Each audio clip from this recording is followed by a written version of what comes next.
Hi, it's Savannah Ogwin from Savannah 2. Today I'm going to show you how I stamped on some textured feather die cut images. But first, let me apologize for my voice and my tone. I'm actually on vocal rest for a week, and I know I'm not the same. I have blisters on the back of my throat and it hurts to swallow, but I needed to get this video done, so please don't tell my doctor. Also, I made this card about 3 weeks ago, right in the middle of my feather series. I've created 2 of these cards, one for my mom and one for Travis's mom. Since it's Mother's Day weekend, I thought this would be the perfect time to share this technique. Now, I already had a card design. I wanted to use the little jar die cut and some feathers to make a really cute scene. And now I'm just doing what I normally do. I'm working on the base of my card so that I can focus on my technique in a bit. And these are from Basic Grays. I'm not even really sure what series it is, but it's a collection of Basic Grays. And I am now going to die cut this little vase. Now here you can see that I've cut 2 different sizes, and the way I did that was I die cut one of the vases just like it is, and then I extended that die using a technique that I shared in a video that you can watch by clicking the link above.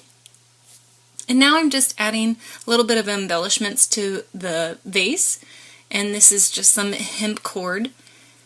I'm actually thinking about my card while I work, because the hardest step is always what I tend to wait to do to the last minute. Now, to make texture for these feathers, all I did was use some embossing paste and I ran it across some white paper. Now, because I didn't have time to wait for it to dry, I already had one done, and there it is. I had a lot of texture on it, and now I'm going to die cut some feathers. Now, the feathers only, when you die cut them one way, but I die cut them regular like this, and then I flipped over my paper and die cut the reverse image. I wanted to see if I wanted to use a reverse with some of these vases. I thought that would look really cute. Before I stamped on them, I decided to work a little bit more on my card base. I got distracted. And here I am messing with the bow. Typical Savicle, you know how it is if you watch my channel. But anyway, so I'm thinking, and now I'm going to start working on these feathers. I've never ever stamped on texture, embossing paste, things like this, so I'm a little nervous.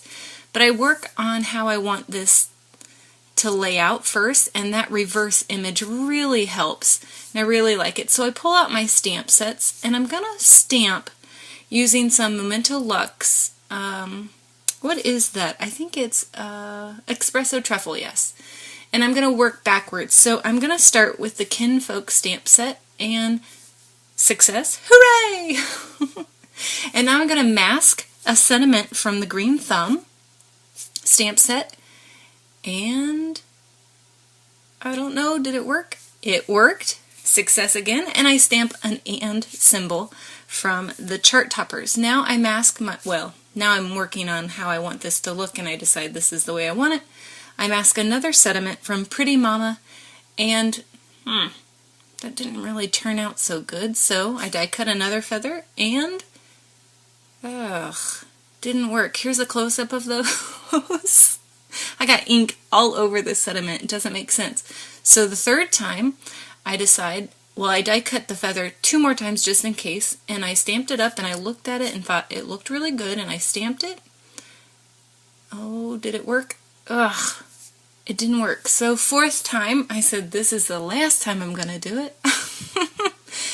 And, whew, turned out okay. I did have to put a little bit of pencil mark on my sentiment to make it complete, but it worked out really well. And from here, actually, the card goes really quick. I attach my feathers using some glue, and now I'm going to attach one of the jars using foam dots, and I'm adhering the feathers to the back using just regular Scotch tape, and I'm messing with them to make sure I like how they sit in the jar, and so that you can see the sediment as well. Once I have that done, I add foam dots to the rest of the feathers, and now I just mess with it on the front of my card, pulling them up and giving them dimension, and I clean my area and I think about it, and I think I like it. Well, let me mess with the feathers just a little bit more. I always have to mess with something at the end. But in the end, this is perfect, and I love how that looks with the stamping on the textured feathers. Oh, it's so pretty, and it just adds just the right amount of detail. I hope that you enjoyed this video. Please leave a comment below with a link to one of your creations, or link up to our Inspired by Virtual Smooches post. I'd love to check out your project.